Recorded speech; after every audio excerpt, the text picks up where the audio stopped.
Hey, how's it going? I'm Manali Jamal, and today I want to show you how I like to record the acoustic guitar step by step if you're on a budget. In part 2, I'll be talking about how to mix the acoustic guitar by using plugins like a compressor, reverb, equalizer, as well as a limiter to fatten the guitar up and also make it sound as professional as possible. Notice that the microphone is about 10 to 12 inches away from roughly the 14th fret. Another great thing to do is to try to dampen the sound.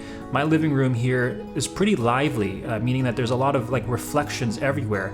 So the more kind of cloth you have around you, or carpets or blankets or whatever sort of thing that can dampen the sound, the better it is actually to get really more controlled acoustics, because otherwise you're going to have the sound reflecting off of everywhere.